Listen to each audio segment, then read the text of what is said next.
সুপ্রিয় দর্শক, দেশ এবং দেশের বাইরে যে যেখানে বসে আমাদের এই অনুষ্ঠান দেখছেন, সবাইকে একরাশ প্রীতি এবং শুভেচ্ছা জানিয়ে শুরু করছি গ্রিন বাংলা চ্যানেলের বিশেষ সাপ্তাহিক আয়োজন আমার যত কথা অনুষ্ঠান।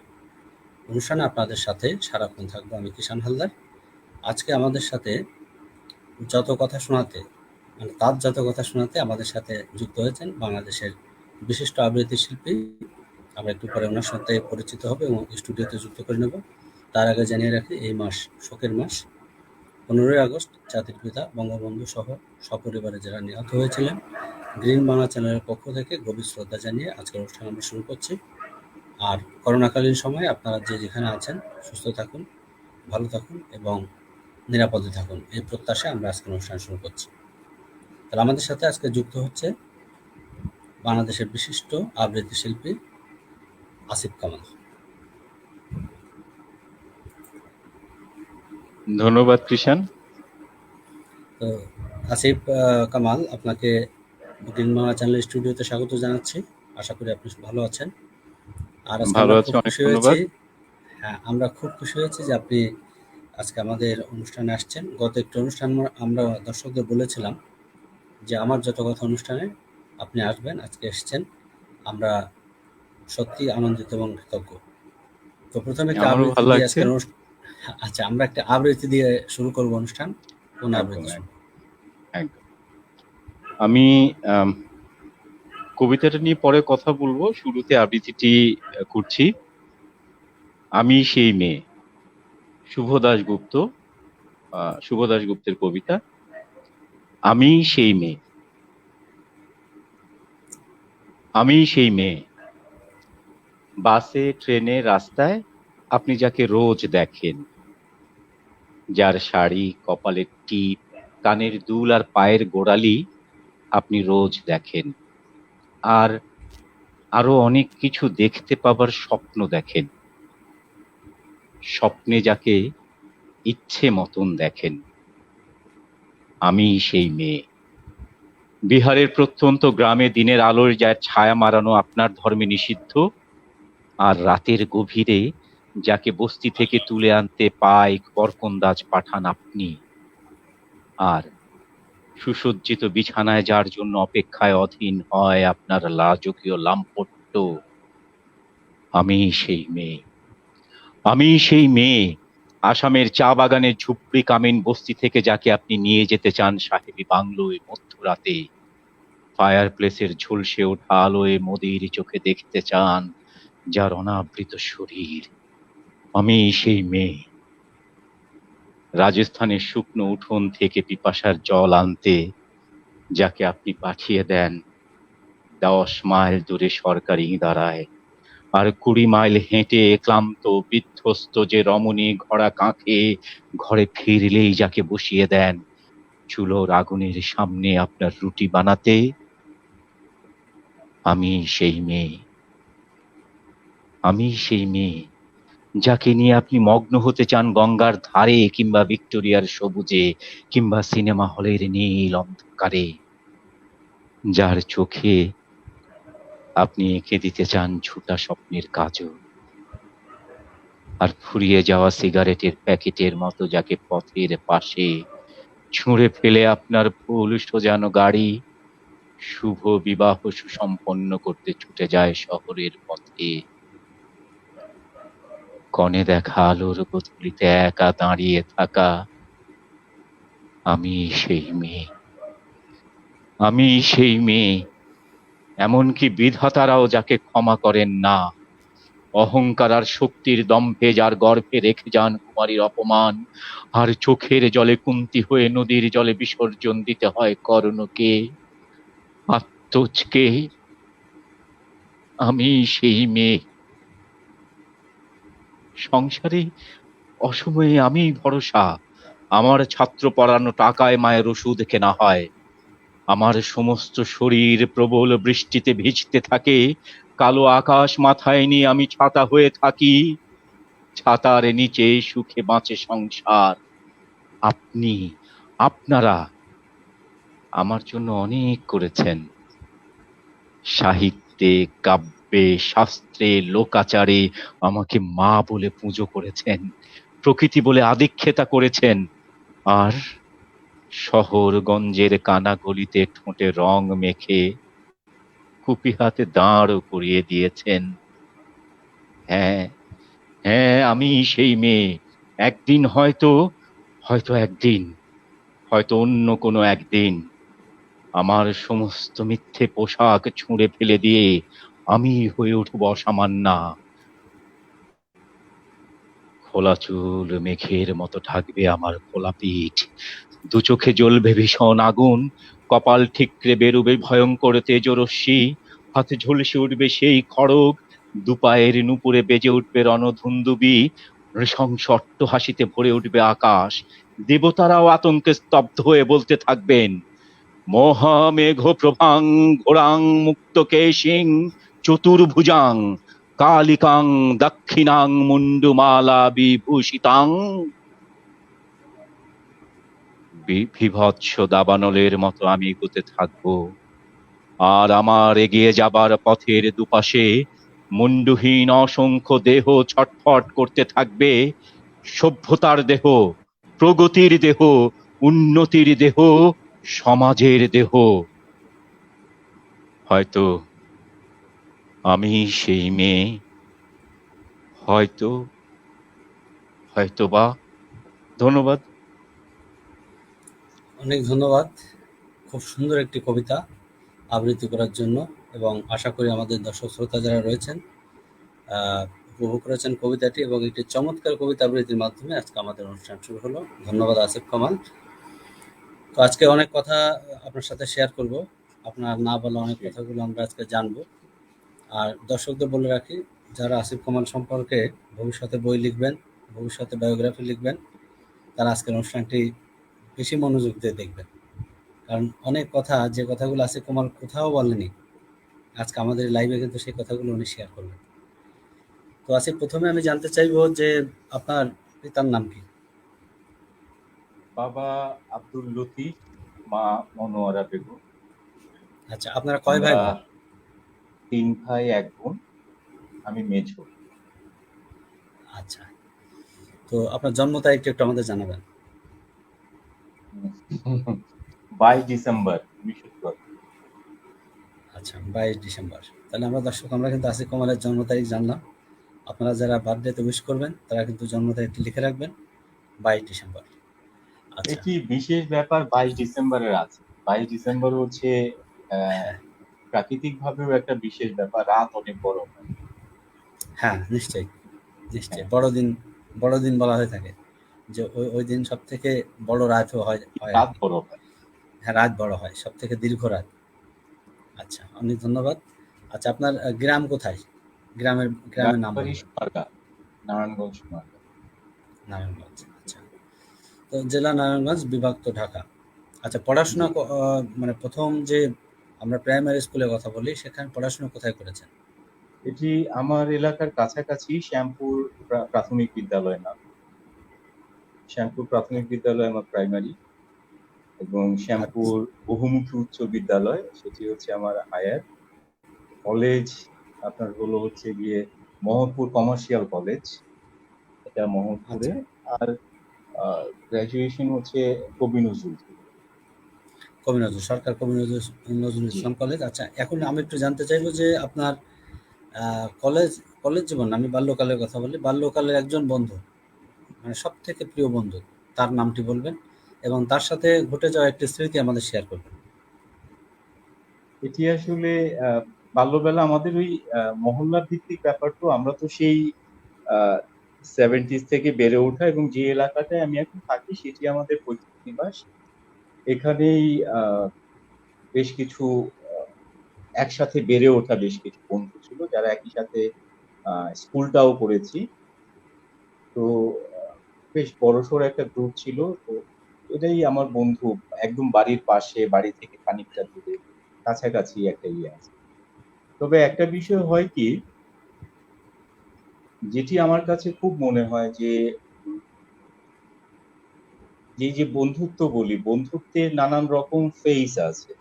বাল্যবেলা যে আমার খুব ঘনিষ্ঠ হয়ে রইলেন, বা ঘনিষ্ঠ বন্ধু বলে যাকে জেনে নিলাম, সে হয়তো আমার যৌবনে থাকবেন না, মাঝ বয়স নিশ্চয়ই। চলছে এখন, এখনো বন্ধুত্বের নানান রকম মাত্রা যুক্ত হচ্ছে, নানান রকম সংজ্ঞা আহ, বাড়ছে।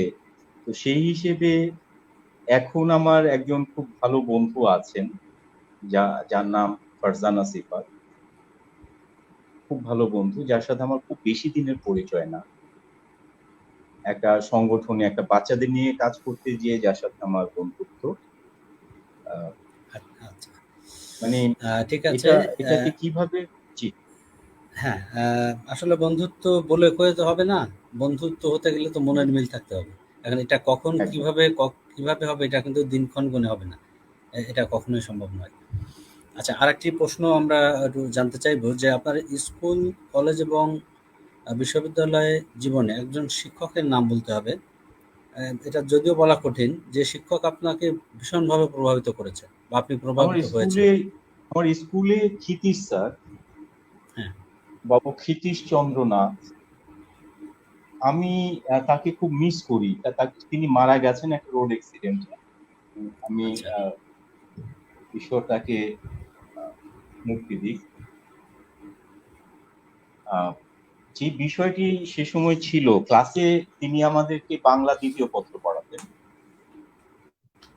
কিন্তু তার স্পেশালিটিটা যে জায়গায় ছিল, অন্তত আমার ক্ষেত্রে, সেটি হলো যে আমার মাঝে একটা লেখালেখির একটা সত্তা আছে, এটি তিনি বের করেছেন, আমি নিজেও জানতাম। আচ্ছা, তিনি ক্লাসে যখন ক্লাস নিতেন তখন এই লেখালেখির বিষয়গুলো নিয়ে কথা বলতেন, এবং তিনি আমাকে শিখিয়েছেন, যারা লেখালেখি করেন, যদিও আমিও ওই রকম করে আমার লেখালেখি হয় না, তো তিনি আমাকে শিখিয়েছেন শিল্প সাহিত্য নিয়ে যারা চর্চা করেন, তারা হচ্ছে সমাজের দিশা নির্দেশ করেন যে এই রকম করে আমাদের সমাজ আগে বাড়বে, আমাদের সমাজের এই হবে হচ্ছে গিয়ে মার্চিং লাইন। এটি স্যারের শেখানো। স্যার, আমার কাছে মনে হয় যে আমার এই যে আবৃত্তি চর্চা, খানিক লেখালেখি, এই স্যারের জন্য। আচ্ছা। তা আসলে আমাদের প্রত্যেকের জীবনে শিক্ষাগুরুর অবদান অনেক। কারণ শিক্ষাগুরু তো আসলে তৈরি করে সমাজ এবং মানুষ হ্যাঁ, গড়ার কারিগর। আর একদম। সুপ্ত প্রতিভা বিকাশের জন্য ওরা কিন্তু পথপ্রদর্শক। এটা অবশ্যই মানতে হবে। তবে সব শিক্ষক তো আর সেই শিক্ষক হয়ে ওঠেন না। নিশ্চয়ই কেউ থাকে। যেমন আপনার জীবনের কৃতিত্ব স্যারের কথা বললেন। আমরাও শ্রদ্ধার সাথে স্যারকে স্মরণ করি। আচ্ছা, এখন আমরা জানতে চাইবো যে আপনার কিছু প্রিয় জিনিস নিয়ে একটু কথা বলবো। তার আগে আমরা কিছু কমেন্টস আমাদের মুঠোফোনে আসছে, আমরা একটু সেই কমেন্টসগুলো একটু দেখে আসি। আমাদের এই দর্শকগুলো বিদেশ থেকে আমাদের সাথে যুক্ত হন এবং দেশের থেকে অনেকেই আমাদের মুঠোফোনে মেইলের মাধ্যমে যুক্ত হয়ে থাকেন। সিলেট থেকে রিয়াদ, বাবুল, নাসির এবং বাশার ওনারা লিখেছেন যে গ্রিন বাংলা চ্যানেলকে ধন্যবাদ। কিষান হালদারের সঞ্চালন অসাধারণ। আজকে যিনি আছেন আসিফ কামাল, অসাধারণ একটি কবিতা শুনলাম এবং আরও অনেক কবিতা শোনার আশা রইল। তবে ওনার কাছে নেশা কবিতাটা আবৃত্তি করার অনুরোধ রইল, যদি সময় হয় আমাদের শোনাবেন। আচ্ছা, ধন্যবাদ রিয়াদ, বাবুল, নাসির এবং বাশার। আপনারা সাথে থাকুন। নেশা কবিতা আমার নিজেরও প্রিয়। আসিফ কামাল যদি সময় পান তাহলে নিশ্চয়ই শোনাবেন। আচ্ছা, এই মুহূর্তে আমাদের সাথে আবুধাবি, দুবাই থেকে যুক্ত হয়েছেন কাঞ্চন, দীপালি, পীযূষ, অনিতা। তো ওনারা লিখেছেন যে আমরা গ্রিন বাংলা চ্যানেলের সাথে আছি, অনুষ্ঠান দেখছি। প্রথম কবিতাই ভালো লেগেছে, আশা করি বাকি যে কবিতাগুলো শুনবো সেগুলো ভালো লাগবে। গ্রিন বাংলা চ্যানেলকে অসংখ্য ধন্যবাদ। সাথে আজকের অতিথি যিনি, ওনাকে আন্তরিক শুভেচ্ছা এবং অভিনন্দন। কাঞ্চন, দীপালি, পীযূষ এবং অনিতা, আপনারা আবুধাবি, দুবাই থেকে রয়েছেন। আমাদের এখানে একটি কি বলা যায় যে আমাদের সাংস্কৃতিক একটি বলয় এখানে তৈরি হয়েছে। বিশেষ করে গ্রিন বাংলা চ্যানেলের অনেক দর্শক শ্রোতা আবুধাবি থেকে রয়েছে। আমরা গতদিন বা গত যে অনুষ্ঠান করেছিলাম সেখানে কিন্তু আবুধাবি, দুবাই থেকে একজন শিল্পী ছিলেন, সুজিত কুমার। তো উনি আমাদের সাথে গত অনুষ্ঠানে ছিলেন, গানে গানে কিছু সময় অনুষ্ঠানে। তো আপনারা আমাদের সাথে রয়েছেন, আমরা খুব খুশি হয়েছি। আর যদি কোনো কবিতা আবৃত্তির অনুরোধ থাকে আপনারা দয়া করে জানাবেন। আমাদের আজকের অতিথি চেষ্টা করবেন আপনাদের সেই কবিতাগুলো শোনাতে। আপনাদের অসংখ্য ধন্যবাদ। আপনারা সাবধানে থাকবেন, ভালো থাকবেন। আচ্ছা, তো আসিফ কামাল, আমরা একটি আবৃত্তি এখন শুনতে পারি। কোন আবৃত্তি শুনবো? আম, বিদেশ থেকে আমাদের অনেকেই যুক্ত হয়েছেন। আচ্ছা, আমাদের একটু জানা দরকার যে বিদ্রোহী কবিতাটি কাজী নজরুল ইসলামের অত্যন্ত বিখ্যাত একটি কবিতা, বাংলা সাহিত্যের একটি বিখ্যাত কবিতা। যে কবিতাটির 100 বছর চলছে, তার মানে 1921 সনে কবিতাটি লেখা, হ্যাঁ, যেটির এখন 100 বছর চলছে এবছরে। তো আহ আমার ইচ্ছে আছে, আই ডোন্ট নো, যদি সঞ্চালক আমাকে অ্যালাউ করে, তাহলে এই কবিতাটি পড়তে চাই আর কি। হ্যাঁ, আচ্ছা, আসিফ, আমি একটু একটু একটা কমেন্টস একটু দেখিয়ে ফেলি। প্লিজ। আপনার কথা বলার মাধ্যমেই যখন আপনি কথা বলছেন তখন আমাদের সাথে যুক্ত হয়েছেন বাংলাদেশের বিশিষ্ট শিক্ষক নেতা আফজালুর রশিদ। উনি লিখেছেন যে আবৃত্তি আমার পছন্দ, আমি ৩০ সালের মানুষ, আমরা নজরুল ইসলামের ভক্ত, নজরুলের কবিতা আবৃত্তি শুনতে চাই। আপনি বলছিলেন যেমনটি বলতে বলতেই কিন্তু আমাদের বিশিষ্টজন আমাদের সাথে যুক্ত হয়েছেন এবং নজরুলের কবিতার কথাই বলছেন। আফজালুর রশিদ, আপনাকে অনেক ধন্যবাদ, আপনি আমাদের সাথে যুক্ত হয়েছেন। নিশ্চয়ই নজরুলের কবিতা আবৃত্তি হবে, আপনি আমাদের সাথে থাকুন। হ্যাঁ, তাহলে শুরু করুন। কবিতাটা নিয়ে দুটি কথা একটু বলিনি। সে হলো, কলকাতায় নজরুল প্রথম মহাযুদ্ধ থেকে ফিরে এসে হ্যাঁ, কলকাতার একটা সি তালতলা, 4-এর সি তালতলা একটা বাড়িতে ছিলেন। তো সেখানে আমি খুব দুর্দান্ত একটা ইনফরমেশন জানতে পেলাম যে তালতলা যে বাস স্টপেজ, সেইখানে নামলেই একটা ফলক দেখা যায়, যে ফলকে লেখা আছে এখান থেকে কিছু দূর হাঁটলেই আহ 3-এর সি, 4 না, আমি দুঃখিত, 3-এর সি সেই বাড়িটি যেখানে নজরুল তার বিখ্যাত কবিতা বিদ্রোহী লিখেছিলেন। এরকম একটি আয়োজন আছে বাংলাদেশের। আমি যতদূর জানি বাংলা একাডেমিও কিছু আয়োজন করছে বিদ্রোহী কবিতাটি ঘিরে। তো বিদ্রোহী কবিতাটি আবৃত্তি করছি এখন কাজী হ্যাঁ, নজরুল ইসলামের। হ্যাঁ, নিশ্চয়ই।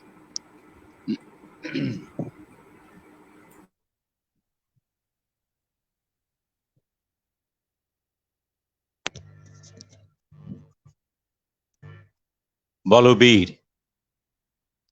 বল উন্নত মম শির, শির নেহারি আমারি নত শির ওই শিখর হিমাদ্রির। বলবীর, বল মহাবিশ্বের মহাকাশ ফাড়ি, চন্দ্র সূর্য গ্রহ তারা ছাড়ি, ভুলোক দুলোক গোলক ভেদিয়া, খোদার আসন আরশ ছেদিয়া, উঠিয়াছি চির বিস্ময় আমি বিশ্ববিধাত্রীর। মম ললাটে রুদ্র ভগবান জলে, রাজ রাজ টিকা দীপ্ত জয়শ্রীর। বলবীর, আমি চির উন্নত শির, আমি চির দুর্দম দুর্বিনীত নৃশংস। মহাপ্রলয়ের আমি নটরাজ, আমি সাইক্লোন, আমি ধ্বংস, আমি মহাভয়, আমি অভিশাপ পৃথ্বীর, আমি দুর্বার, আমি ভেঙে করি সব চুরমার। আমি অনিয়ম শৃঙ্খল, আমি দলে যাই যত বন্ধন, যত নিয়ম কানুন শৃঙ্খল। আমি মানি না কো কোনো আইন, আমি ভরা তরি করি ভরা ডুবি। আমি টর্পেডো, আমি ভীম, ভাসমান মাইন। আমি ধৈর্যটি, আমি এলোকেশে ঝড় অকাল বৈশাখীর। আমি বিদ্রোহী সুত বিশ্ববিধাত্রীর। বলবীর, চির উন্নত মম শির। আমি ঝঞ্ঝা, আমি ঘূর্ণি, আমি পথ সম্মুখে যাহা পাই যাই চূর্ণি। আমি নৃত্য পাগল ছন্দ, আমি আপনার তালে নেচে যাই। আমি মুক্ত জীবন আনন্দ, আমি হাম্বির, আমি ছায়ানট, আমি হিন্দোল, আমি চলচঞ্চল ছমকি ছমকি, পথে যেতে যেতে চকিতে চমকি ফিং দিয়া দিই তিনদোল। আমি চপলা চপল হিন্দোল, আমি তাই করি ভাই যখন চাহি মন যা, করি শত্রুর সাথে গলাগলি, ধরি মৃত্যুর সাথে পাঞ্জা। আমি উন্মাদ, আমি ঝঞ্ঝা, আমি মহামারী, আমি ভীতি এ ধরিত্রীর, আমি শাসন ত্রাসন সংহার, আমি উষ্ণ চির অধীর। বলবীর, আমি চির উন্নত শীর, আমি চির দুরন্ত দুর্মদ, আমি দুর্দম মম প্রাণীর পেয়ালা হরদম হায় হরদম ভরপুর মদ। আমি হোম শিখা, আমি সাগ্নির্যমোদ্যগ্নি, আমি যজ্ঞ, আমি পুরোহিত, আমি অগ্নি, আমি সৃষ্টি, আমি ধ্বংস, আমি লোকালয়, আমি শ্মশান, আমি অবসান, নিশাবসান। আমি ইন্দ্রাণী সুত, হাতে চাঁদ ভালে সূর্য, মম এক হাতে বাঁকা বাঁশের বাঁশুরি, আর হাতে রণতুর্য। আমি কৃষ্ণকণ্ঠ, মন্থন বিষ পিয়া ব্যথা বারিধির। আমি ব্যোমকেশ, ধরি বন্ধন হারা ধারা গঙ্গোত্রীর। বলবীর, চির উন্নত মম শির।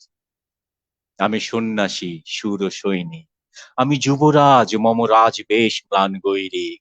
আমি বেদুইন, আমি চেঙ্গিস, আমি আপনারে ছাড়া করি না কাহারে কুর্নিশ। আমি বজ্র, আমি ঈশানে বিশানে ওঙ্কার, আমি ইস্রাফিলের সিঙ্গার মহাহুঙ্কার। আমি পিনাক পানির ডমরু ত্রিশূল, ধর্মরাজের দণ্ড। আমি চক্র ও মহাশঙ্খ, আমি প্রণব নাদ প্রচণ্ড। আমি খ্যাপা দুর্বাসা, আমি বিশ্বামিত্র শিষ্য। আমি দাবানল দাহ, দাহন করিব বিশ্ব। আমি প্রাণ খোলা হাসি উল্লাস, আমি সৃষ্টি বৈরী মহাত্রাস। আমি মহাপ্রলয়ের দ্বাদশ রবির রাহুগ্রাস। আমি কবু প্রশান্ত, কবু অশান্ত দারুণ স্বেচ্ছাচারী। আমি অরুণ খুনের তরুণ, আমি বিধির দর্পহারী। আমি প্রভঞ্জনের উচ্ছ্বাস, আমি বারিধির মহাকল্লোল। আমি উজ্জ্বল, আমি প্রজ্জ্বল, আমি উচ্ছল জল ছল ছল চল উর্মির হিন্দোলদোল। আমি বন্ধন হারা কুমারীর বেনিতন্নি নয়নে বন্যী। আমি ষোড়শীর হৃদি সরসিজ প্রেম উদ্দাম। আমি ধন্যী, আমি অনুমনম অনুদাসীর। আমি বিধাতার বুকে ক্রন্দন শ্বাস, হাহুতাস আমি হুতাশীর।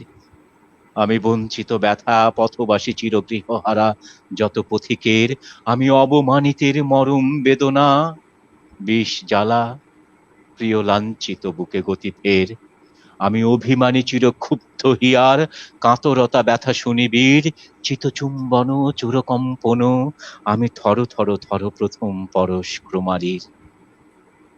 আমি গোপন প্রিয়ার চকিত চাহনি, ছল করে দেখা অনুক্ষণ। আমি চপল মেয়ের ভালোবাসা, তার কাঁকন চুরির কনকন। আমি চির শিশু, চির কিশোর। আমি যৌবন ভীতুপল্লী বালার, আঁচড় কাঁচলি নিচোড়। আমি উত্তর বায়ুমলয় অনিল উদাস পুরবী হাওয়া।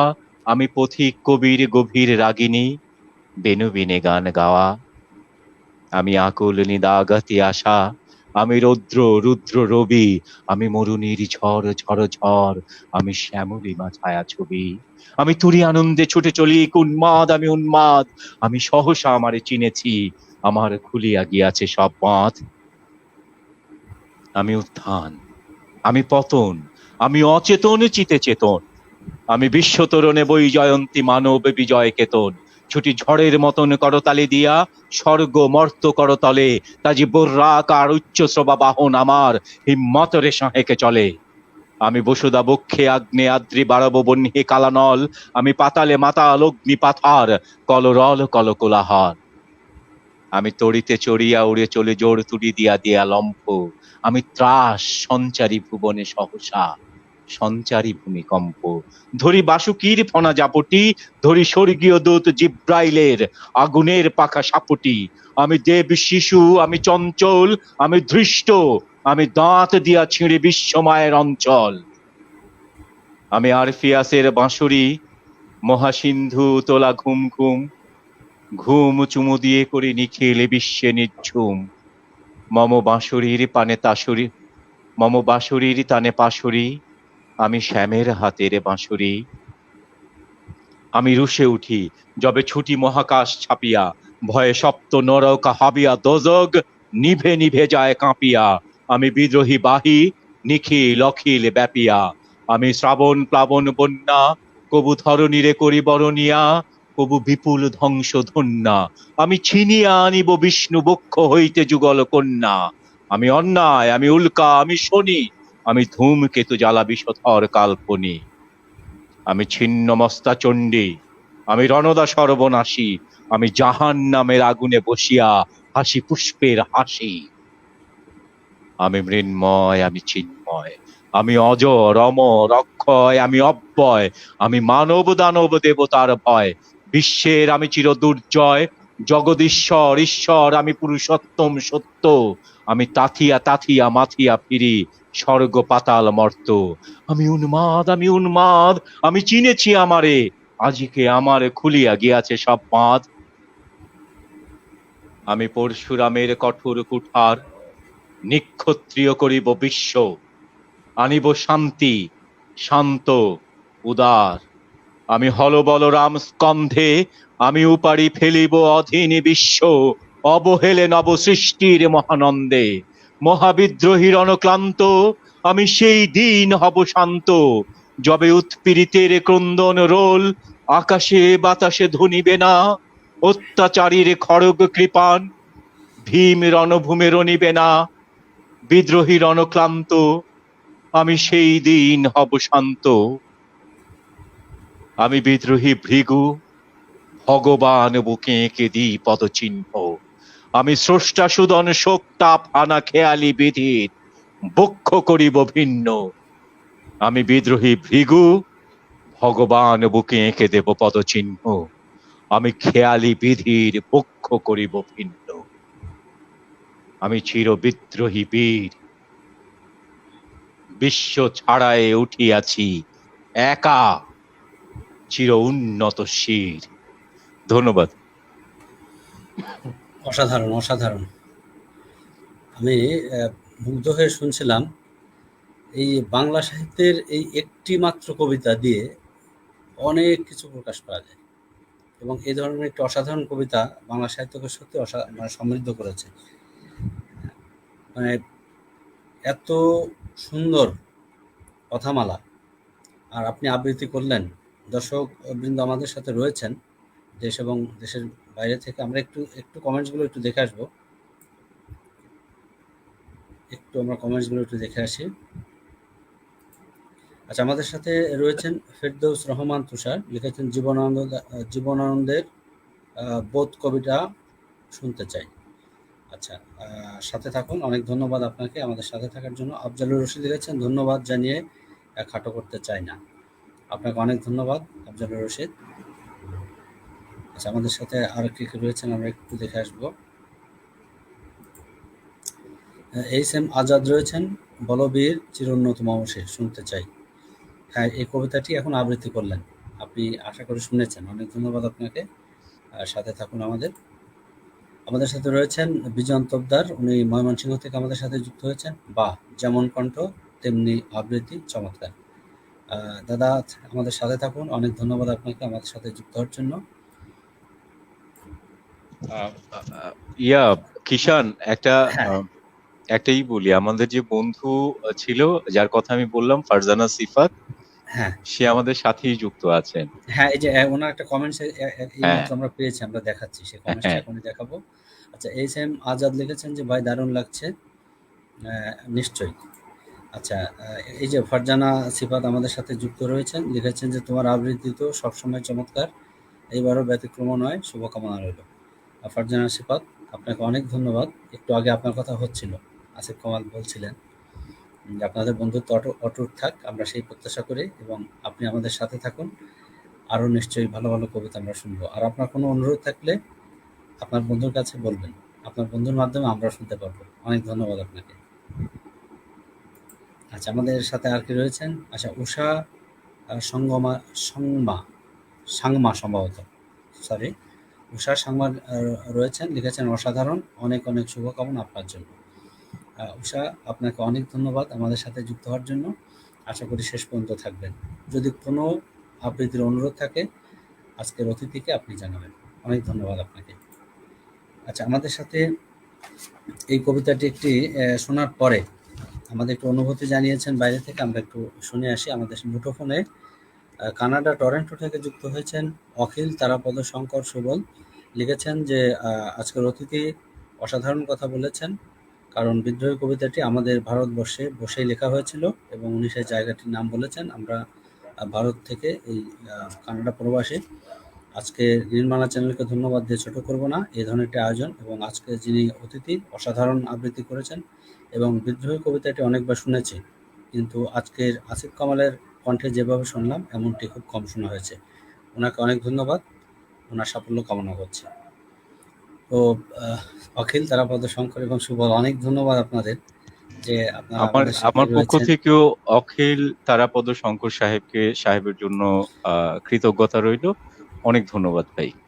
হ্যাঁ, আসলেই অসাধারণ আবৃত্তি করছেন। আমাদের সাথে আরও রয়েছেন রাজশাহী থেকে বিষ্ণু, বিপুল, সুনীত এবং সুজিত। লিখেছেন গ্রিন বাংলা চ্যানেলের সাথে আছে, অনুষ্ঠান দেখছি। কিষান হালদারকে অনেক ধন্যবাদ। এবং আজকের যিনি অতিথি আসিফ কামাল অসাধারণ আবৃত্তি করেন। আমরা শেষ পর্যন্ত ওনার আবৃত্তি শুনবো। জীবনানন্দ দাশের মনলতা সেন কবিতাটি আবৃত্তি করার অনুরোধ রইল। আপনার সাথে থাকুন। বিষ্ণু, বিপুল, সুজিত এবং সুনীত নিশ্চয়ই আপনাদের এই আবৃত্তি শোনাবেন। আচ্ছা, এই মুহূর্তে সিলেট থেকে আমাদের সাথে রয়েছেন রুবেল, শহীদ, শামসুল এবং কিবরিয়া। লিখেছেন গ্রিন বাংলা চ্যানেলকে অসংখ্য ধন্যবাদ এমন ব্যতিক্রমধর্মী আয়োজন করার জন্য। অতিথি আসিফ কামালকে আন্তরিক শুভেচ্ছা। ওনার কাছে একটি আবৃত্তির অনুরোধ রইল। আবৃত্তিটি একটু স্পষ্ট দেখা যাচ্ছে না। আবৃত্তিটি হলো কেউ কথা রাখেনি। আচ্ছা, বাহ! আমারও প্রিয় কবিতা সুনীল গঙ্গোপাধ্যায়ের। আচ্ছা, আপনারা সাথে থাকুন, নিশ্চয়ই উনি শোনাবেন। তো অনেক অনুরোধ চলে আসছে, অনেক দর্শক দেশ এবং দেশের বাইরে থেকে আমাদের সাথে যুক্ত রয়েছেন। তো তার আগে আমরা আবৃত্তি শোনার আগে আমি একটু আপনার কিছু বিষয় নিয়ে আমরা কথা বলবো। যেহেতু আজকে আপনার যত কথা শুনবো, সাথে সাথে আপনার যত আবৃত্তি সেগুলো শুনবো। যদিও ১ ঘন্টা সময়ের মধ্যে সবকিছু সম্ভব নয়, তারপর আমরা চেষ্টা করছি। আচ্ছা, আপনার প্রিয় জিনিস, যেমন আপনার প্রিয় ফুল কোনটি? প্রিয় ফুল বেলি। বেলি, বেলি। হ্যাঁ, আচ্ছা, এটা প্রিয় একটা ফল? স্পেশাল ব্যাপার আমার কাছে মনে হয় বেলি। যে হ্যাঁ, হ্যাঁ, বেলির যে বলুন। গন্ধটা সেটা এত বেশি, মানে অতিরিক্ত না। একটা আহ কি বলে এটাকে, শব্দটা কি হবে, একটা পরিমিতি বোধ আছে বেলির গন্ধ। মানে গরম গন্ধের লাগে ভিতর আমার। গন্ধের ভিতর পরিমিতি বোধ। আচ্ছা, খুব হ্যাঁ, সুন্দর কথা। আচ্ছা, যেমন আমরা যেমন জানি যে হাসনা হেনা প্রচণ্ড ঝাঁঝালো গন্ধ, মানে একটু অনেক। তীব্র গন্ধ, পরিমিতি ছাড়া। মানে এরকম মনে হয়। আচ্ছা, অনেক ওইটা এক ধন্যবাদ। ধরনের নেশা ধরায়। হ্যাঁ, নেশা ধরায়, রাইট। হাসনোহেনার গন্ধটা এক ধরনের নেশা ধরায়, কিন্তু বেলি ইজ, এটা আমার কাছে মনে হয় যে আপনাকে মোহিত করে রাখে, কিন্তু কখনোই আবিষ্ট করে ফেলে না। হ্যাঁ, মানে মোহিত করে। প্রফুল্লতা দান করে। রাইট। আচ্ছা, তো প্রিয় ফল কোনটি?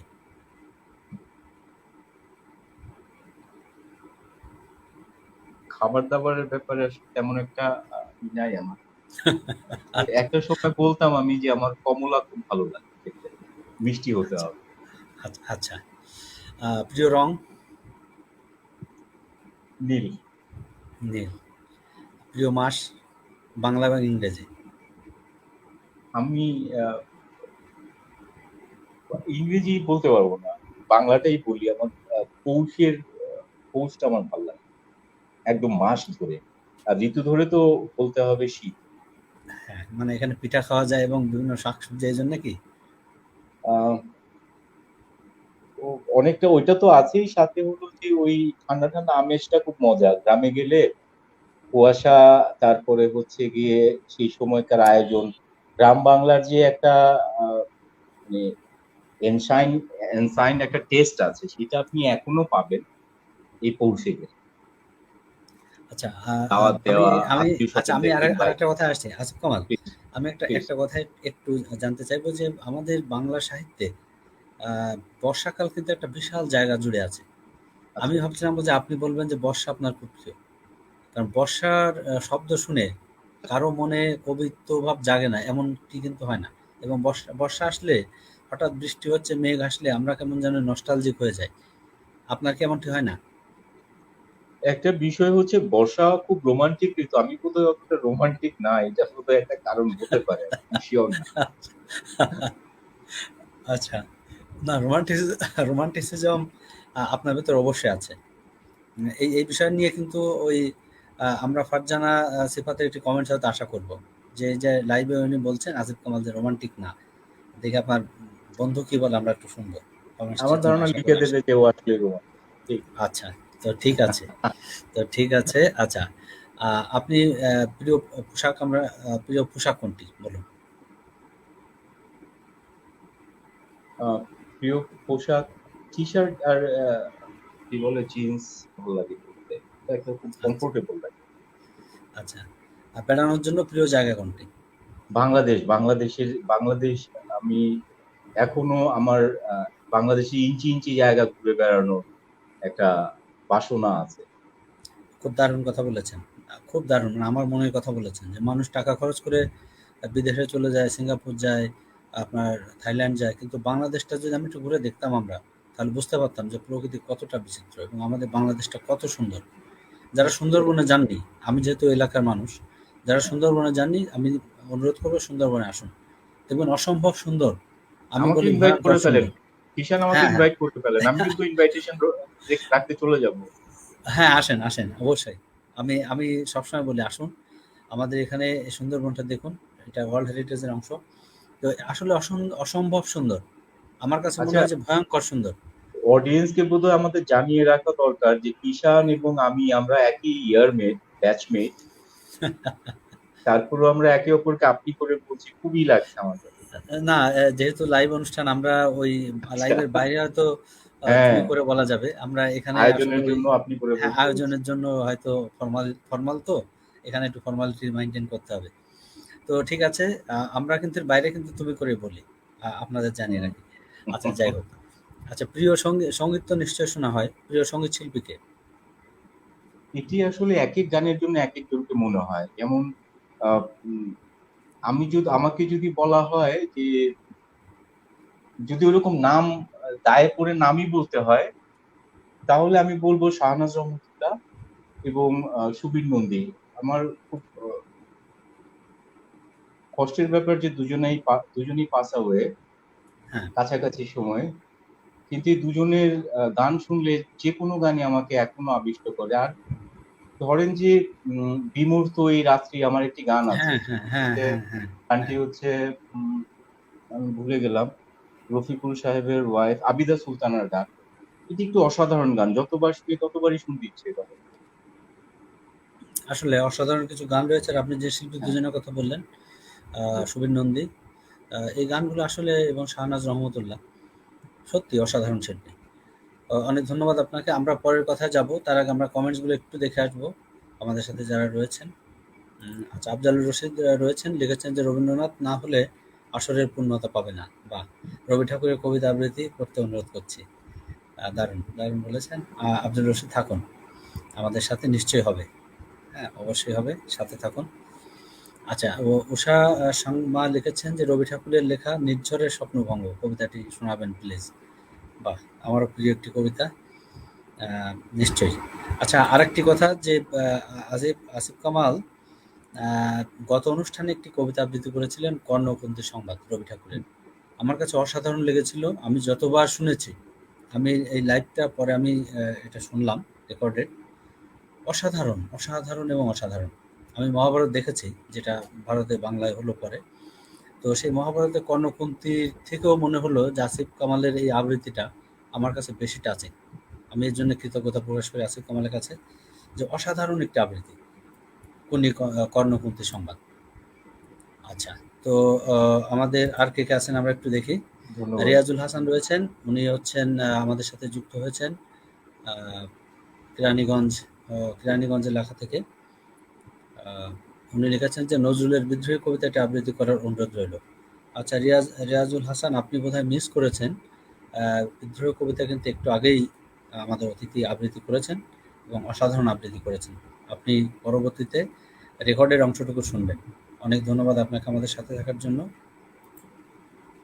আচ্ছা, প্রবীর মণ্ডল লিখেছেন রবীন্দ্রনাথ ঠাকুর আমাদের প্রাণিত করে, অনুপ্রাণিত করে। নিশ্চয়ই। প্রবীর মণ্ডল, আপনাকে ধন্যবাদ আমাদের সাথে থাকার জন্য। নিশ্চয়ই আপনি শেষ পর্যন্ত থাকবেন। আর যদি কোনো কবিতা আবৃত্তির অনুরোধ থাকে আপনি করবেন। আমাদের অতিথি চেষ্টা করবেন সেই আবৃত্তি শোনানোর জন্য। অনেক ধন্যবাদ আপনাকে আমাদের সাথে থাকার জন্য। ললিত কুমার দ্রং, উনি সঙ্গীত শিল্পী এবং একটি মাধ্যমিক বিদ্যালয়ের প্রধান শিক্ষক। উনি ময়মনসিংহের হালুয়াঘাট থেকে আমাদের সাথে যুক্ত হয়েছেন। আচ্ছা, লিখেছেন নমস্কার দাদা ও আবৃত্তি শিল্পী। নমস্কার নমস্কার। দাদা। হ্যাঁ, আপনাকেও নমস্কার এবং অনেক ধন্যবাদ আজকে আমাদের সাথে যুক্ত থাকার জন্য এবং কোনো অনুরোধ থাকলে আপনারা করবেন। আচ্ছা, ফারজানা লিখেছেন যে রোমান্টিক আর আসিফ কামাল মিলছে না। উনি কিন্তু সেই কথাটি বলেননি, হ্যাঁ? ফারজানা সিফাত খুব যথার্থই বলেছেন। উনি কিন্তু রোমান্টিক দাবি করেননি, হ্যাঁ? মিলার কথা না। এই জায়গাটা অমিলই থাক। আচ্ছা, আপনাকে অনেক ধন্যবাদ আমাদের সাথে থাকার জন্য। আচ্ছা। এবার ললিত কুমার দরং লিখেছেন যে ২ বিঘা জমি কবি রবীন্দ্রনাথ ঠাকুরের কবিতা আবৃত্তি শুনতে চাই। বাহ! অনেক ধন্যবাদ। সাথে থাকুন। আচ্ছা, অনেকগুলো অনুরোধ চলে আসছে আসিফ কামাল। কোনটি শুনবো আপনার কাছ থেকে এখন? নেশা কবিতা, তারপর কেউ কথা রাখেনি, ২ বিঘা জমি, তারপরে রবি ঠাকুরের আরো অনেকগুলো। নির্ঝরের স্বপ্নভঙ্গ। এখন কোনটা শুনবো?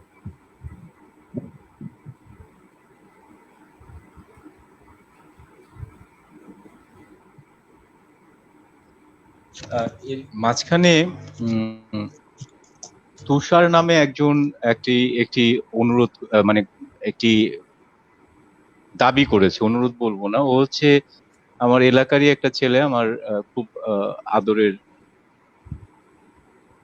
বন্ধুর মতোই, বয়স যদিও অনেক কম। আচ্ছা। ওকে আমি কিষান কি আমাকে শুনতে পাচ্ছেন? হ্যাঁ, হ্যাঁ, শুনতে পাচ্ছি, শুনতে পাচ্ছি। শুনতে আচ্ছা, পাচ্ছি আমরা। যেটি হ্যাঁ, হচ্ছে যে ওর আহ, অ- অনেকবারই ও আশাহত হয়েছে, আশাহত হয়েছে। তো আজকে আমি ওকে আশাহত করতে চাই না, জীবনানন্দ দাশের বোধ কবিতাটি আবৃত্তি করতে চাই। হ্যাঁ, নিশ্চয়ই, নিশ্চয়ই।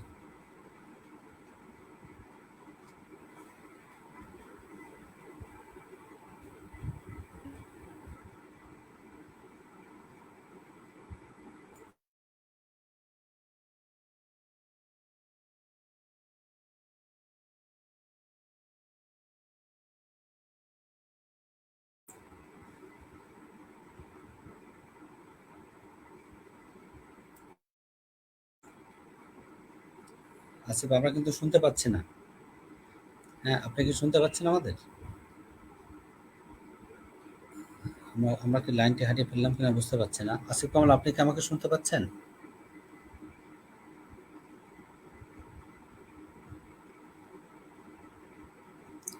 সম্ভবত উনার ইন্টারনেটে কোনো প্রবলেম হতে পারে।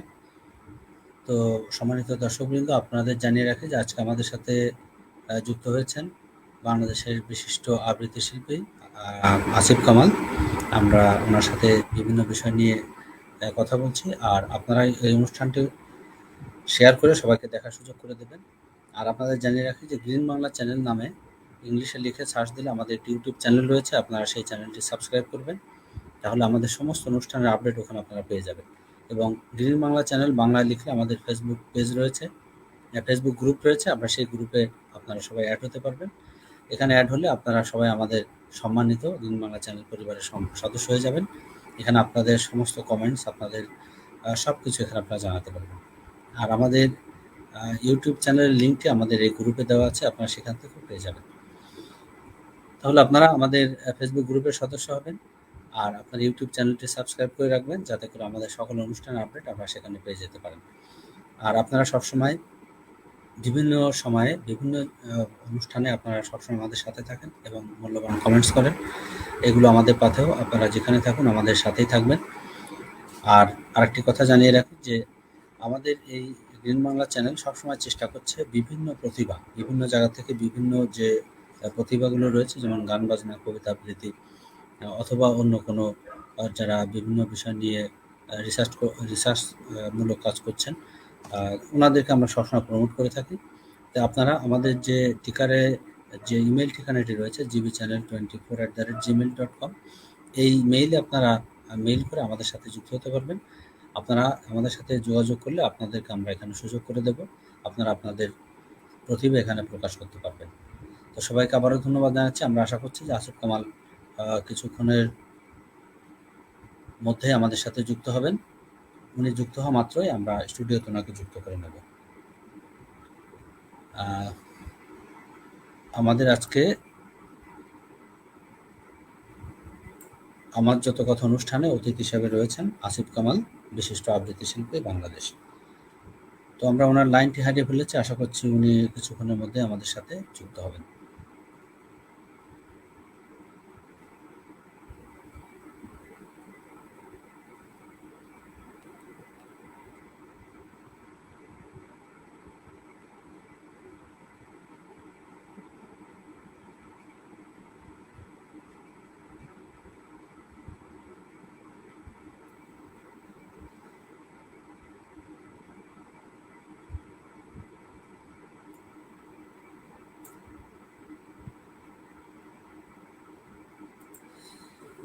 আচ্ছা, ফারজানা আসিফাত লিখেছেন, সঞ্চালক ও অতিথি দুজনকেই ধন্যবাদ। আপনাকেও ধন্যবাদ ফারজানা আসিফাত আমাদের সাথে যুক্ত হবার জন্য। আমরা অপেক্ষা করছি আসিফ কামাল কখন যুক্ত হবেন। আমরা আরও কবিতা আবৃত্তি শুনবো এবং ওনার অনেক না বলার কথা আমাদের জানা বাকি রয়ে গেল, আমরা সেগুলোও জানবো।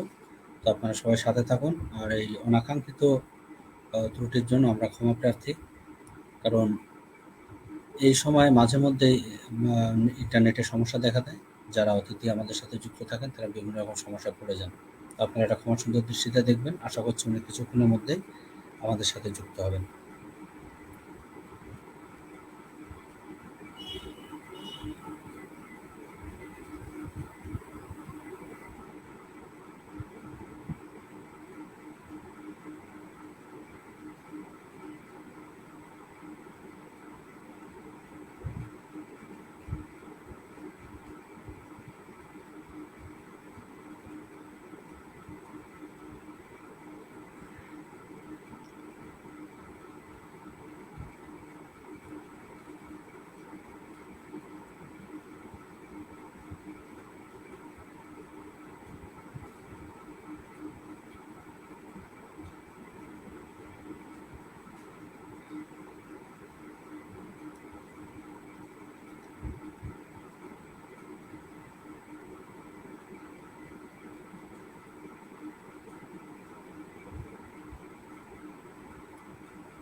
আচ্ছা, আমরা আশা করি উনি আমাদের সাথে যুক্ত হয়েছেন। আমরা ওনাকে স্টুডিওতে যুক্ত করে নিচ্ছি।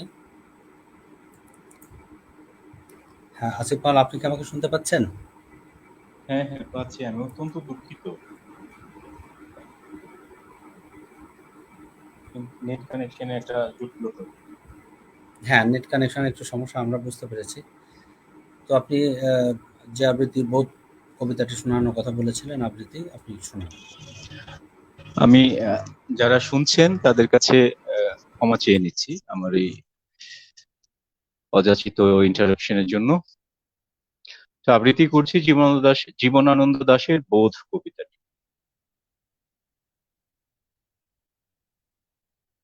আলো অন্ধকারে যাই, মাথার ভিতরে স্বপ্ন নয়, কোনো এক বোধ কাজ করে। স্বপ্ন নয়, শান্তি নয়, ভালোবাসা নয়, হৃদয়ের মাঝে এক বোধ জন্ম নয়। আমি তারে পারি না এড়াতে, সে আমার হাত রাখে হাতে। সব কাজ তুচ্ছ হয়, পণ্ড মনে হয়। সব চিন্তা প্রার্থনার সকল সময় শূন্য মনে হয়, শূন্য মনে হয়। সহজ লোকের মতো কে চলিতে পারে, কে থামিতে পারে এই আলো এই আঁধারে? সহজ লোকের মতো, তাদের মতন ভাষা কথা কে বলিতে পারে আর? কোন নিশ্চয়তা কে জানিতে পারে আর? শরীরের স্বাদ কে বুঝিতে চায় আর? প্রাণের আহ্লাদ সকল লোকের মতো কে পাবে আবার? সকল লোকের মতো বীজ বুনে আর স্বাদ কই? ফসলের আকাঙ্ক্ষায় থেকে শরীরে মাটির গন্ধ মেখে, শরীরে জলের গন্ধ মেখে, উৎসাহে আলোর দিকে চেয়ে চাষার মতন প্রাণ পেয়ে কে আর রহিবে জেগে পৃথিবীর পরে? স্বপ্ন নয়, শান্তি নয়, কোনো এক বোধ কাজ করে মাথার ভেতরে। পথে চলে পারে পারাপারে, উপেক্ষা করিতে চাই তারে, মরার খুলির মতো ধরে। আছাড় মারিতে চাই জীবন্ত মাথার মতো করে, তবু সে মাথার চারিপাশে, তবু সে চোখের চারিপাশে তবু সে বুকের চারিপাশে। আমি চলি, সাথে সাথে সেও চলে আসে।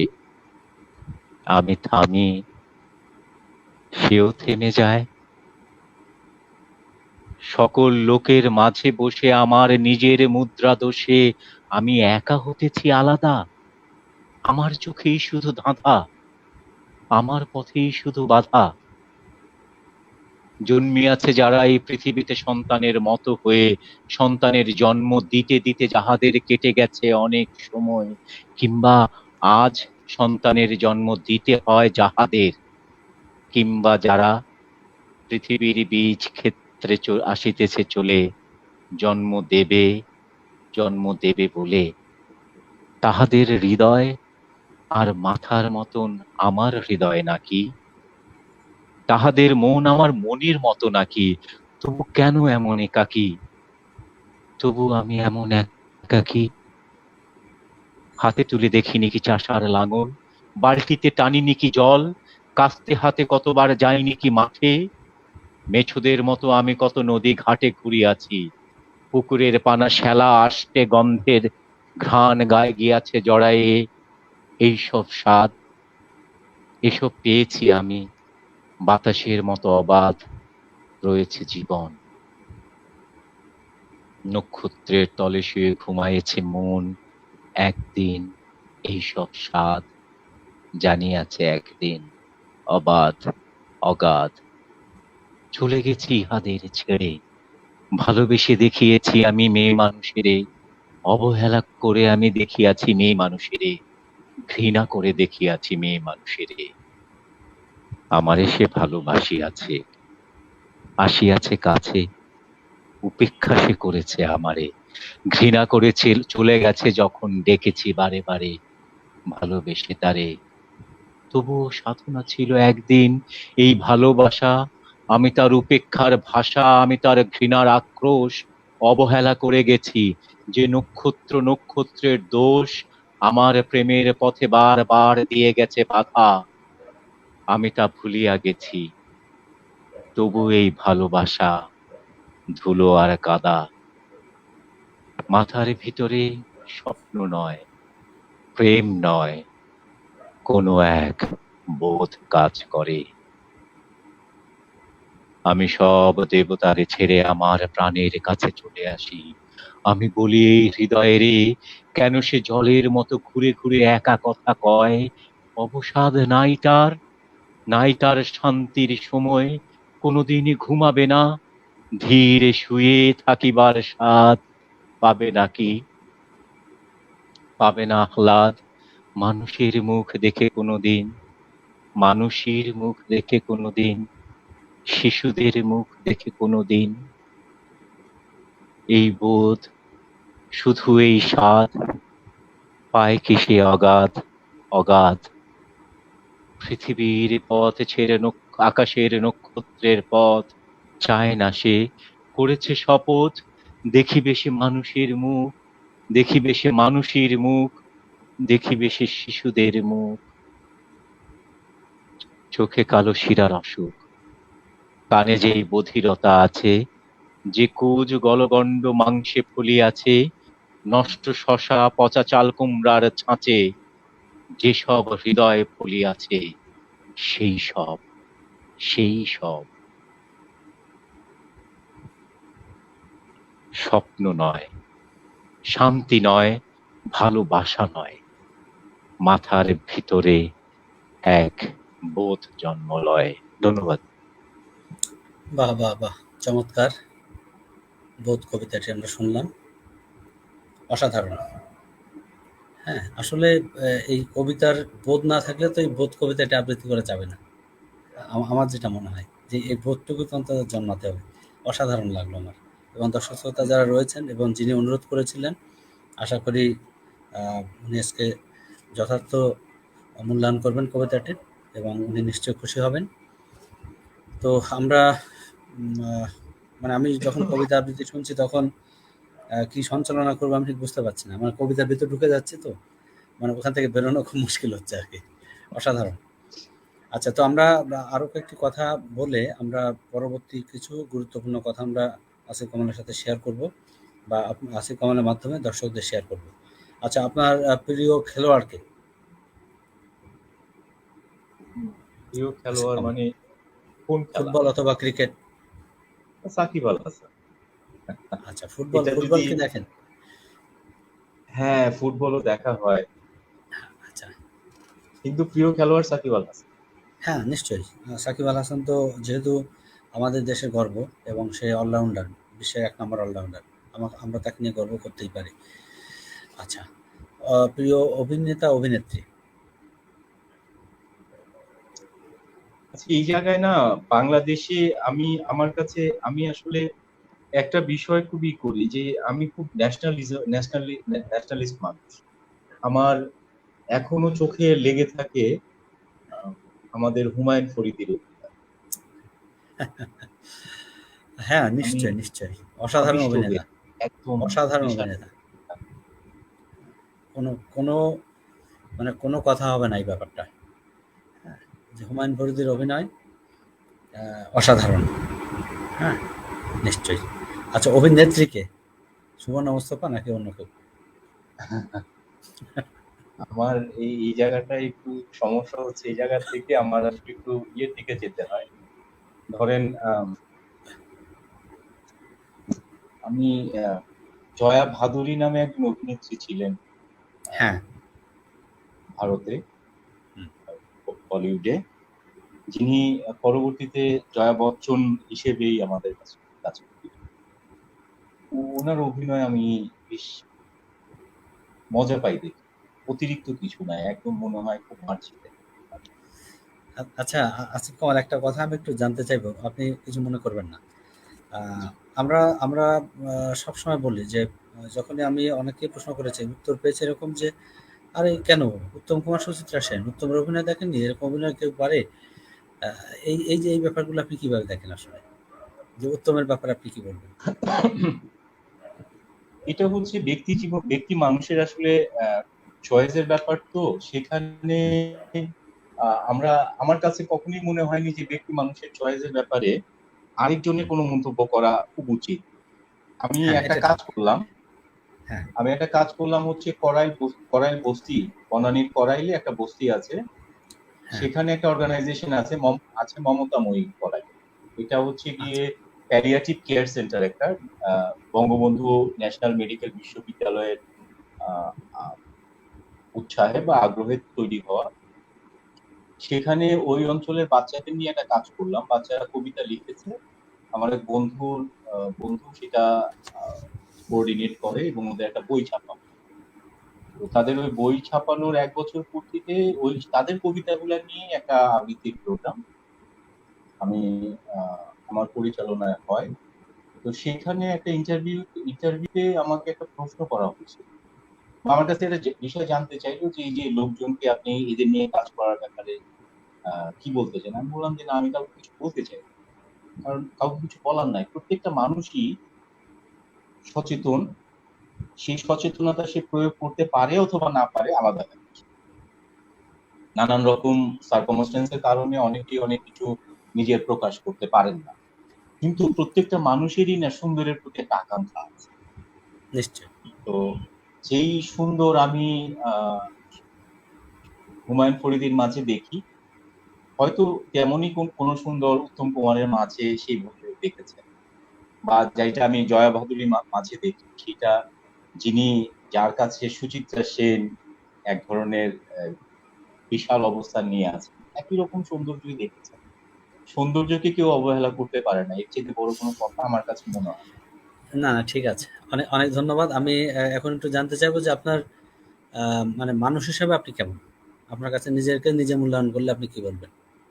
ভালো মানুষ না, আমি ভালো মানুষ। আ- আচ্ছা, মানুষের কোন বিষয়টি আপনাকে মুগ্ধ করে? মানুষের চিন্তা করার শক্তিকে আমি খুব গুরুত্বপূর্ণ মনে করি। আচ্ছা, এর চাইতে বড় অন্যের কিছু নেই। মহানুভবতা অথবা অন্যান্য যেসব বিশেষণ আছে, সেগুলা সমস্ত কিছুই চিন্তাশীলতার উপরেই দাঁড়ায় থাকে। চিন্তাশীল মানুষ কখনোই হতে পারে না, নৃশংস হন না। আচ্ছা, অনেক ধন্যবাদ। আচ্ছা, মানুষের কোন আচরণ আপনাকে খুব কষ্ট দেয়?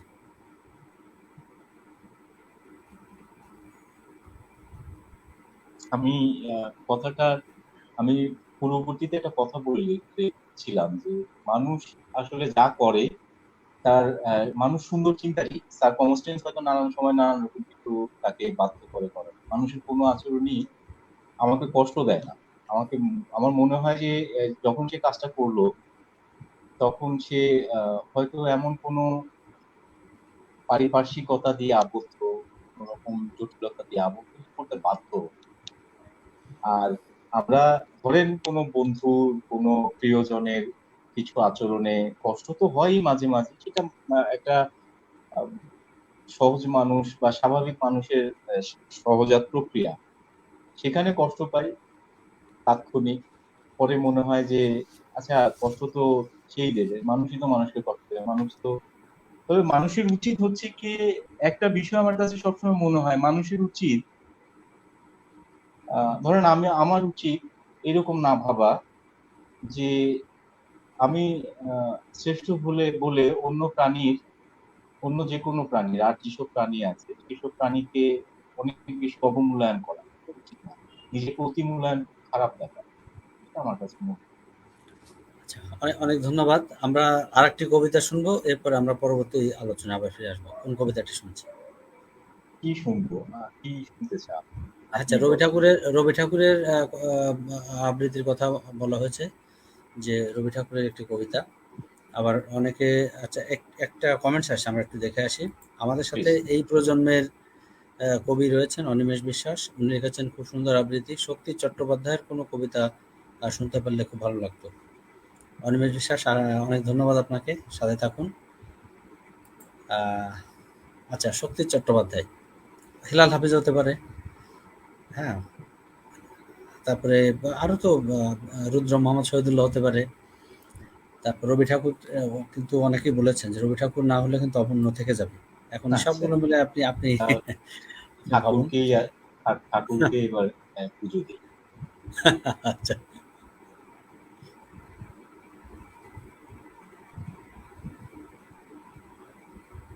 আমি একটু কবিতাটি একটু বের করে নিই চোখের সামনে। হ্যাঁ, নিশ্চয়ই।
আমি আহ, রবীন্দ্রনাথ ঠাকুরের নির্ঝরের স্বপ্ন ভঙ্গ কবিতা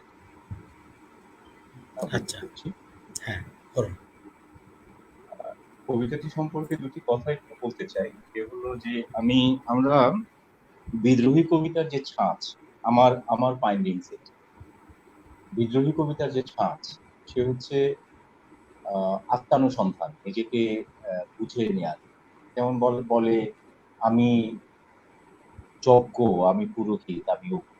মানে যে তিনটা প্রক্রিয়া, তিনটা প্রক্রিয়া আসলে আমি আহ, নটরাজ, আমি সাইক্লোন। নটরাজ কে? নটরাজ হচ্ছে শিব, শিবকে নটরাজ বলা হয়। হুম। আমি ব্যোমকেশ, ধরি বন্ধন হারা ধারা গঙ্গ।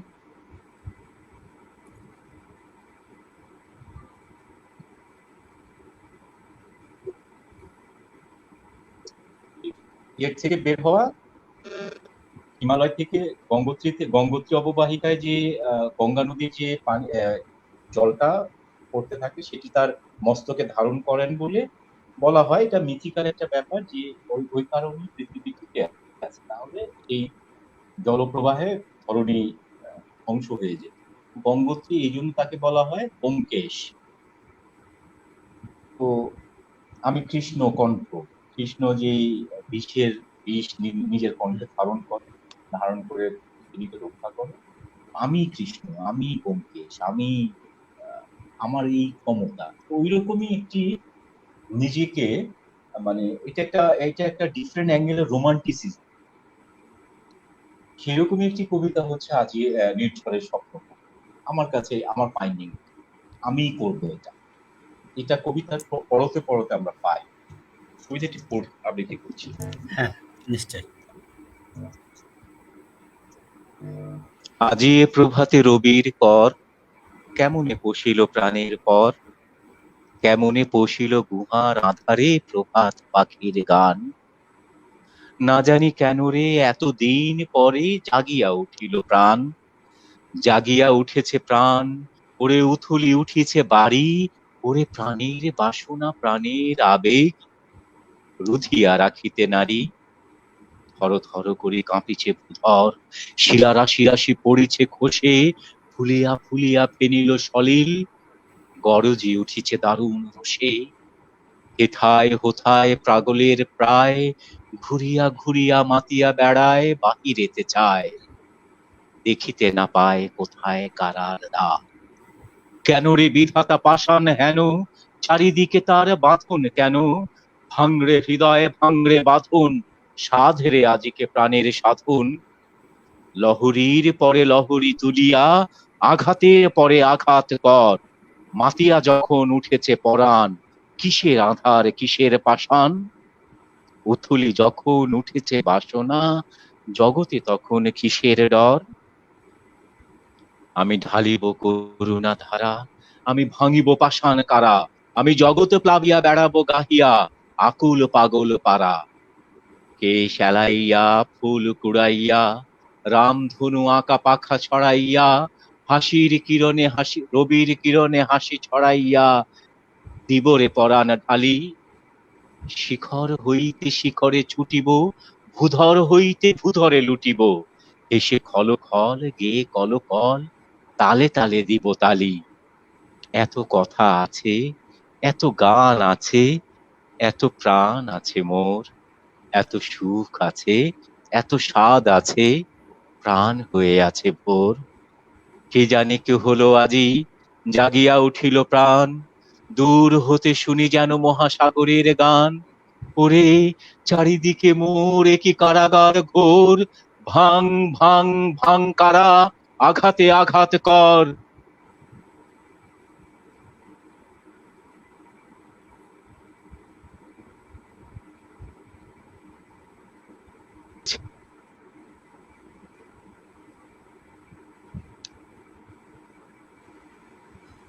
ধন্যবাদ। মাঝখানে বোধহয় আবার একটু ইন্টারনেট কানেকশনের হ্যাঁ, প্রবলেম। আমাদের একটু শুনতে একটু সমস্যা হয়েছিল। অনেক ধন্যবাদ। খুব সুন্দর আবৃত্তি শুনলাম আমরা।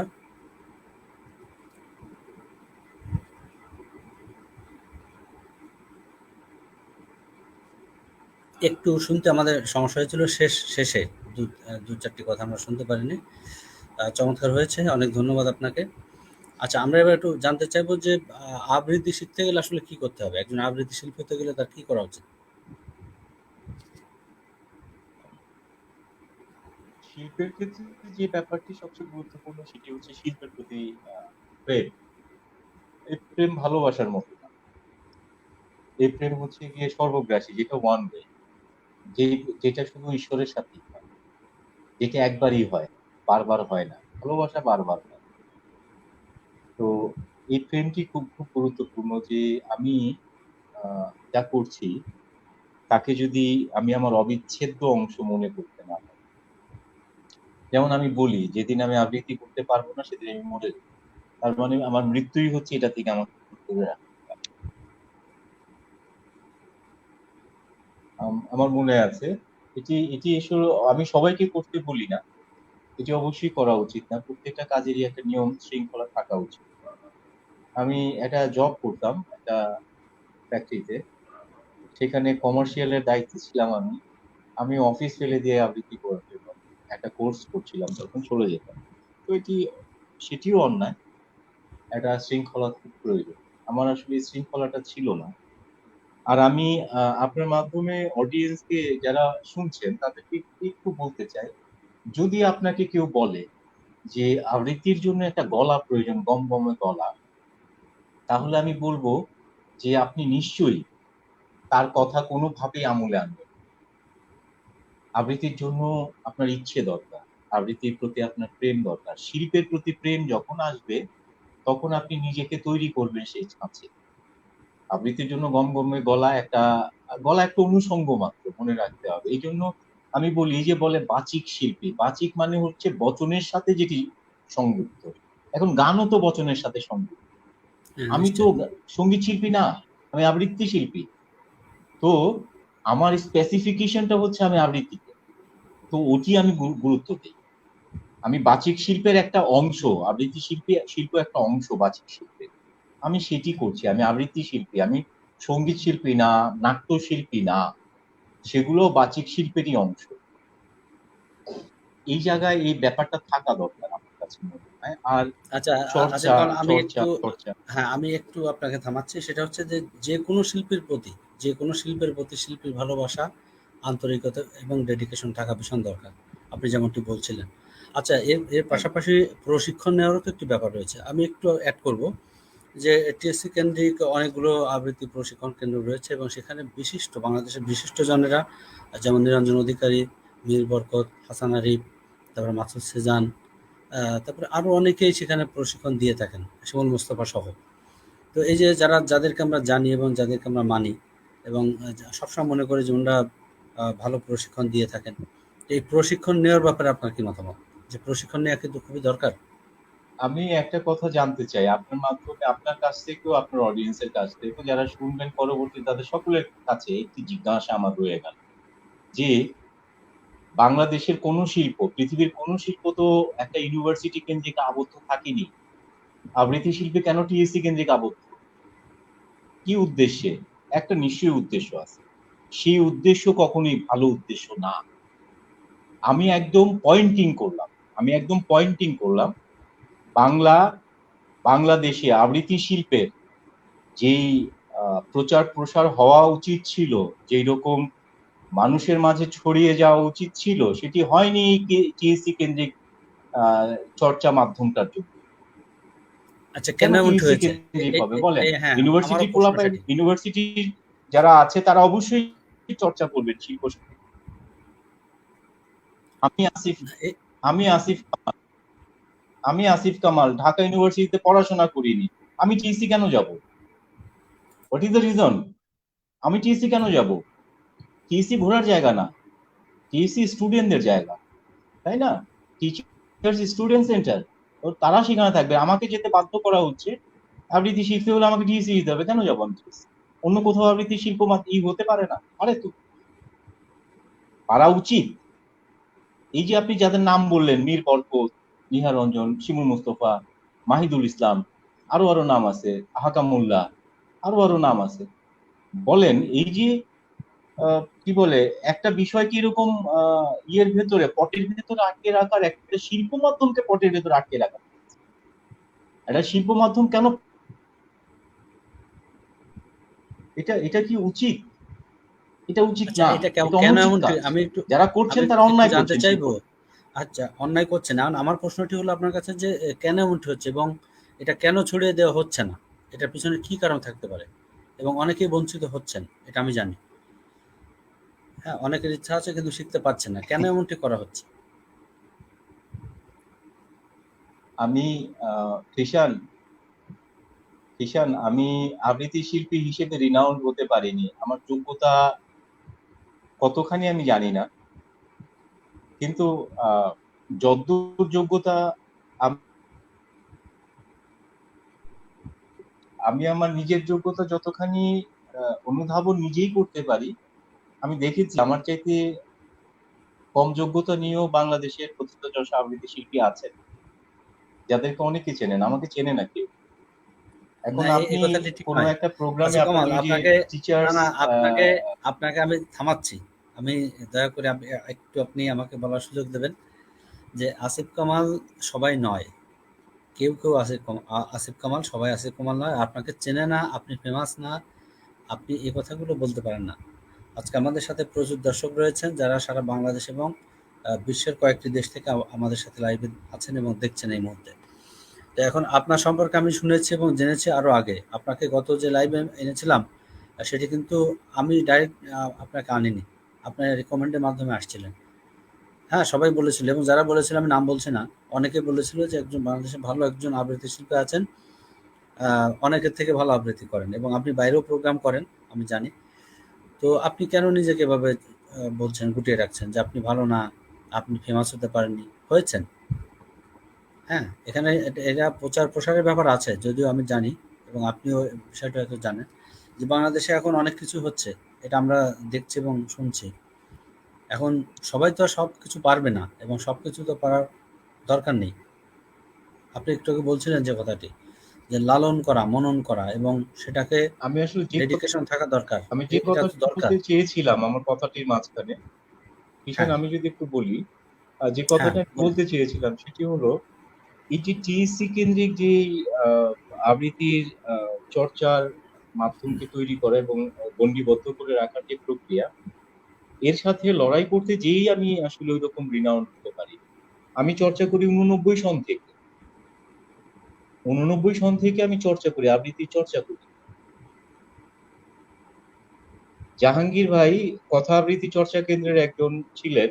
জাহাঙ্গীর ভাই মারা গেছেন, তিনি আমাকে একটা কথা বলছিলেন। আমাকে বলছিলেন যে, কামাল, এই শিল্পটির সাথে কখনো বেইমানি করো না। আমি করিনি মনে হয়, আমি কখনোই করিনি। আমি চেষ্টা করেছি আমার নিজেকে যতখানি শুদ্ধতার জায়গায়, যতখানি পারফেকশনের জায়গায় নিয়ে যাওয়া যায়। তো আমার কাছে সবসময় মনে হয় যে কোনো একটা গণ্ডিতে একটা শিল্প আবদ্ধ থাকা উচিত না। এটি অন্যায়, এটি অন্যায়, ভীষণ রকম অন্যায়। না, ঠিক আছে। আপনার কি পরিকল্পনা রয়েছে আবৃত্তি নিয়ে আমাদের একটু বলবেন, সংক্ষেপে বলবেন। আমি বাচ্চাদের নিয়ে কাজ করতে চাই, বড়দের নিয়ে কাজ করতে চাই না। বাচ্চাদের নিয়ে কাজ করতে চাই। না, এটা তো ভালো। এই- এটা হ্যাঁ, তো এই ভালো। শিল্প মাধ্যমটি একটি আহ দুর্দান্ত মাধ্যম। এটি বোঝা দরকার মানুষের, এটি বোঝা খুব জরুরি। আচ্ছা। তো আমরা একেবারে অনুষ্ঠানের শেষে চলে এসেছি। আপনার একটি কবিতা শুনতে, শুনতে আমাদের অনুষ্ঠান শেষ হবে। তার আগে আপনি দর্শকদের উদ্দেশ্যে কিছু বলবেন। আজকের প্রোগ্রাম নিয়ে কিছু বলবেন সংক্ষেপে। আম, দর্শক আসলে একটা বিষয় আমার কাছে মনে হয়, একজন একটা রেনেসা, যদি ইউরোপের রেনেসাকে যদি করি, যে পেইন্টিং, যে শিল্পকলার একটা কালচার তৈরি হইল, সেটি শিল্পীরাই করলেন। ধীরে ধীরে একটা দর্শক শ্রেণীও তৈরি হলো। দর্শক যদি যতদিন, ভাইস ভার্সা ব্যাপারটা, শিল্প যতদিন মার্গীয় না হবে, দর্শকও হবে না মার্গীয়। আবার দর্শক যতদিন মার্গীয় ব্যাপারগুলো না চাইবেন, ততদিন শিল্প ওরকম করে আসবে না। আমাদের শিল্প জগৎ একটা থ্রেডের মধ্যে আছে, একটা ক্রাইসিসের মধ্যে আছে। শিল্পীরই দায় বেশি, যিনি শিল্পী হবেন দায়টা তারই। কিন্তু আমি আমার আপনার মাধ্যমে অডিয়েন্সকেও বলবো, যিনি শিল্প করতে পারছেন না তাকে না বলার গার্ডস এটি থাকা উচিত। যার লেখা হচ্ছে না তাকে শুধু পরিচয়ের কারণে অসাধারণ বলার কিছু নাই। তাকে বলা উচিত লেখা হয়নি, কবিতা হয়নি এটি।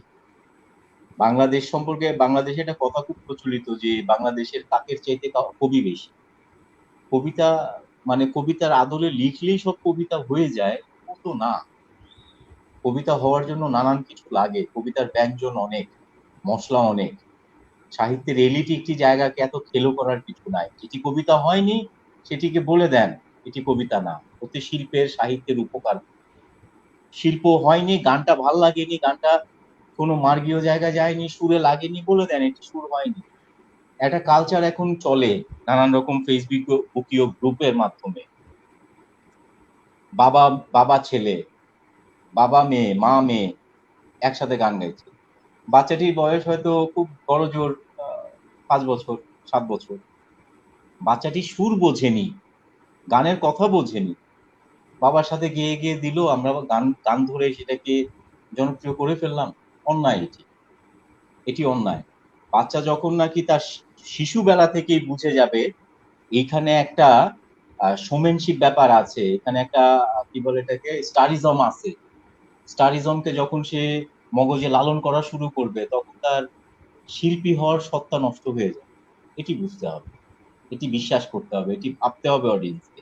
অডিয়েন্স না ভাবলে কোনোদিন ভালো শিল্পী তৈরি হবে না।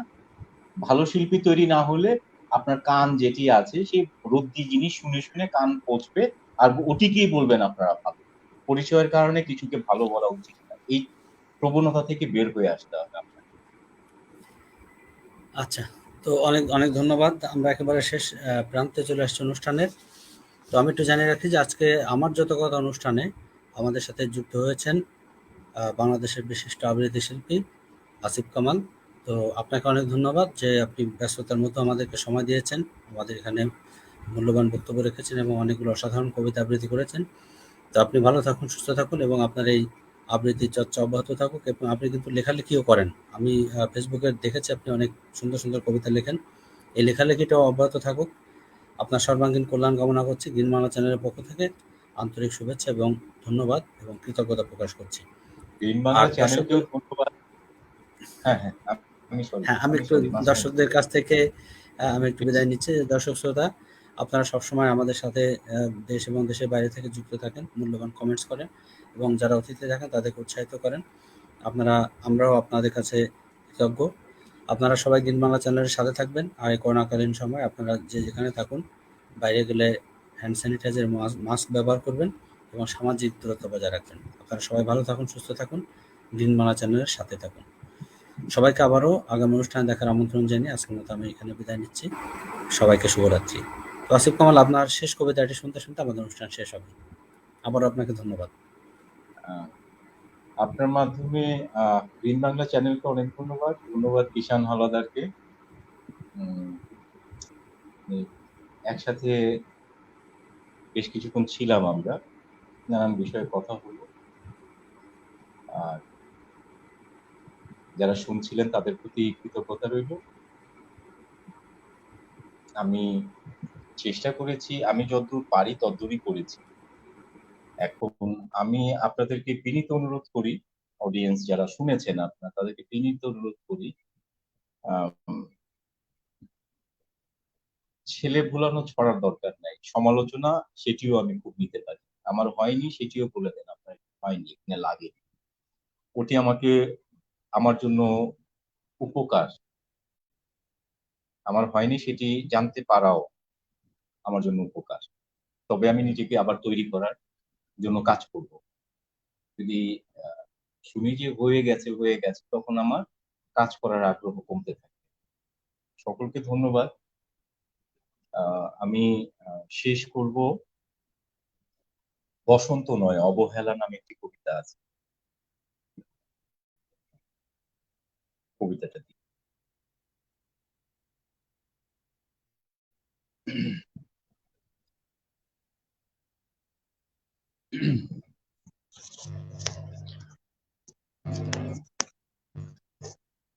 বসন্ত নয়,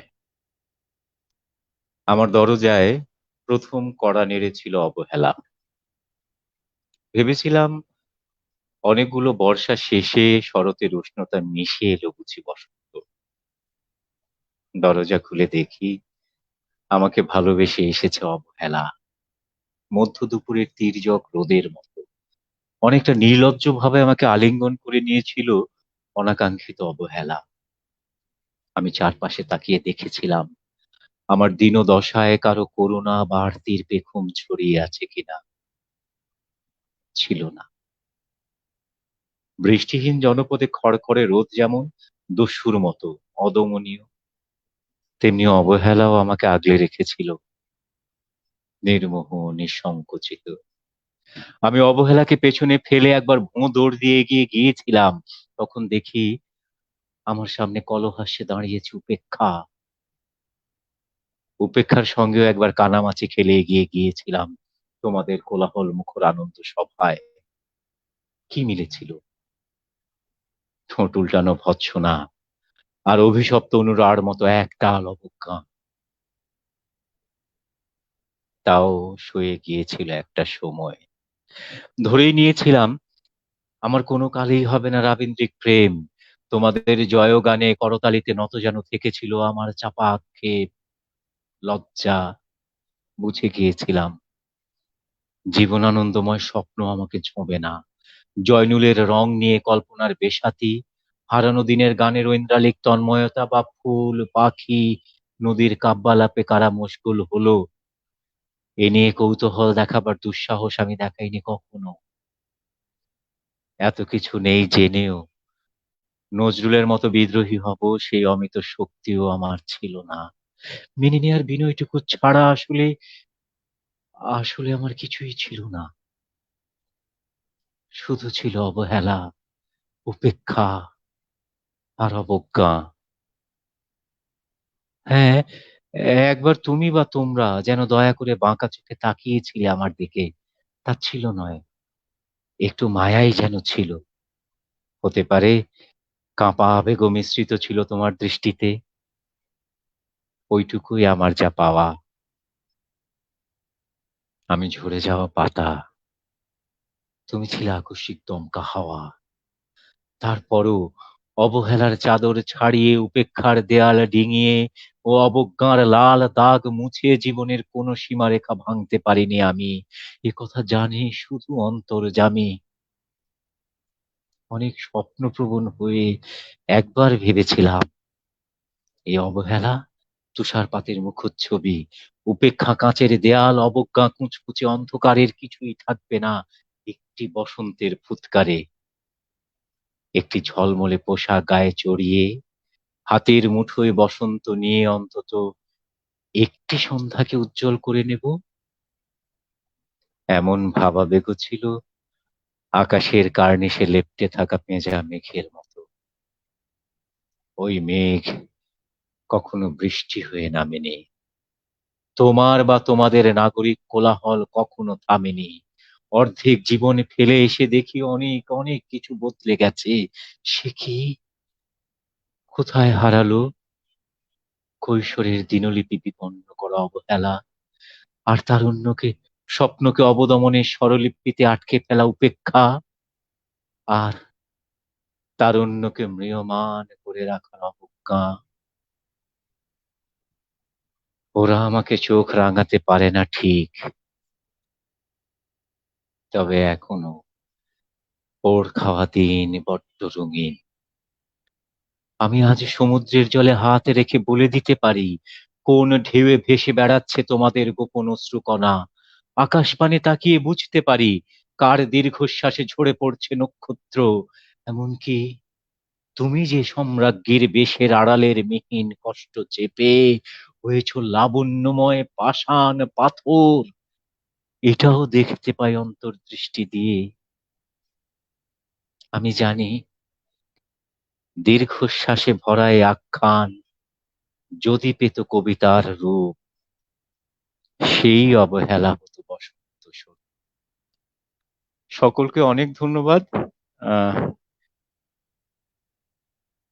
আমার এই আবৃত্তিগুলো শোনার জন্য। কমেন্টে আশা করি সকলেই নিজের মতামত ব্যক্ত করবেন। সমালোচনা সেটি অনেক বেশি কাম্য। আবারও সকলের প্রতি কৃতজ্ঞতা জানিয়ে আমি বিদায় নিচ্ছি। ধন্যবাদ সকলকে।